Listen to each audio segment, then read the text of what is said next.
we have time for a couple of questions. So, who wants to be first? Okay, Joe. Well, Carmen's going to get you the microphone.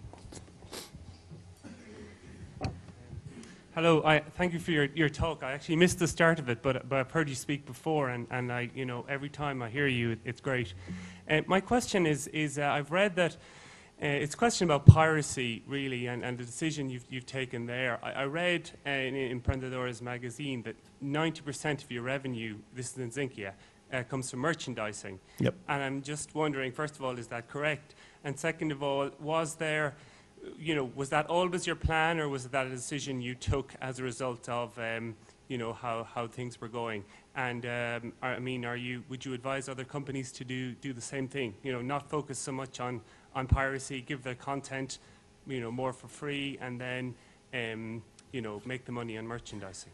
Thanks. We were one of the first companies in our business that started giving the content for free, and it was not, we were not forced to do that, but we really thought, I mean, my business, when I started in this business on animation, everybody was telling us that preschool was dead, that you guys are crazy, you're not going to do anything in preschool because big companies are not going to bet for preschool, and televisions are getting out of preschool because basically no one follows the shares of, the share of the people, how many people are watching TV on preschool, because it's very difficult to know how many preschoolers are watching a TV, so there's no way to control that. So since there is no way to control that, there's not going to be advertising.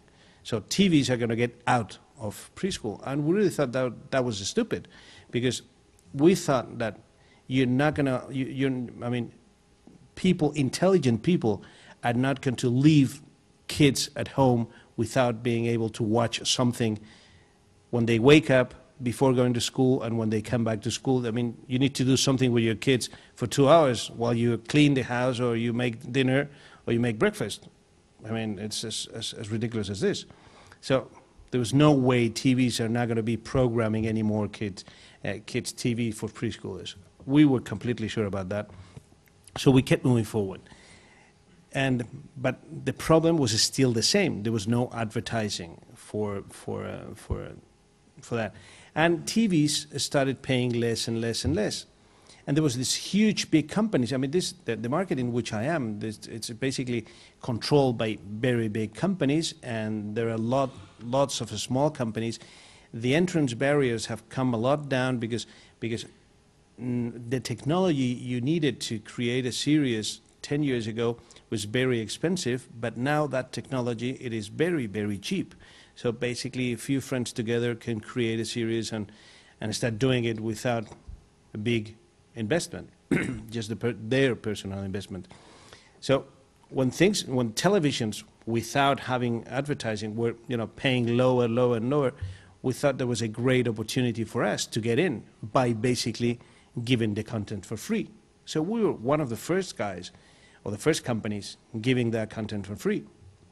And it got a very good response.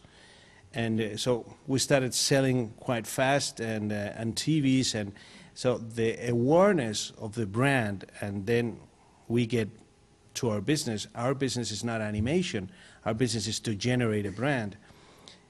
The awareness of our brand started growing a lot in a very fast way. So,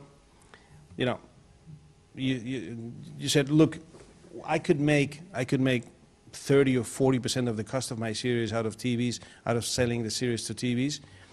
That means 3 million, 2 million euros.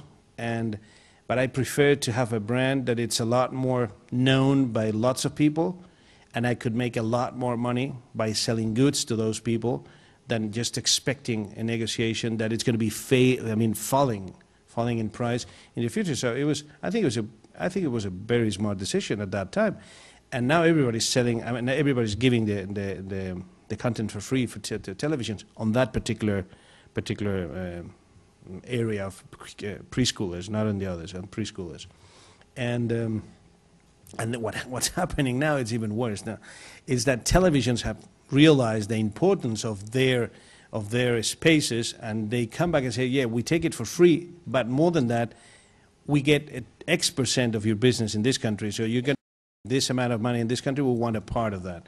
And so you have to give part of that cake to the televisions, which is even, not worse, I said, but it's even better, because then you will get their support to promote more the business. So what it has become, not just a business of awareness, but a business of awareness, but also a business of creating content, because now it's kind of a challenge of how much content you have. It depends on how much content you have. It depends on that, on how much awareness you get, because you have to be present in a lot of different platforms. At the same time, 10 years ago, there was only two main platforms three main platforms to get known. One was the TVs, second the movies, and third the radios. We're not on radio, so we had to be either on movies or in TVs. Now you have thousands of different platforms in which the users can catch or can see your content. And so you have to be generating a lot of content to be present in those platforms. So it's kind of a race with no end, in which you have to be running all the time to be generating more content, to be present, because at the same time the other big guys are doing the same thing. And you have to be on that race to be sure that people, because at the same time with the birth of all those different platforms, the users realize that they have a lot of they have multiple choices. So they're looking into a lot of different things. It's kind of a big race that you have to run. And it keeps being a very good business to generate your income out of licensing and merchandising, because basically what you do is you're present in there's almost 190 countries in the world, and you cannot manage 190 countries at the same time, but you can be managing 6 to 10 countries at a time, and selling merchandising, selling goods in 10 countries or in 6 countries at the same time, and getting a small cut out of those sellings, 10%, it gives you a lot of money, because the investment, you come from that race I was telling you about, but once you've done the investment in the content, the same content is the same content, the one you sell in every single country. So you don't have to make a special investment to sell in any of those on the rest of 189 countries in which you have in front. So it's a pretty good business, because it's kind of a cash cow, because it generates cash every day. And in terms of piracy, of course there is a lot of piracy, but again, being focused on preschoolers, it makes piracy more difficult, because would you really go to your niece and give him a false DVD as a present? You wouldn't.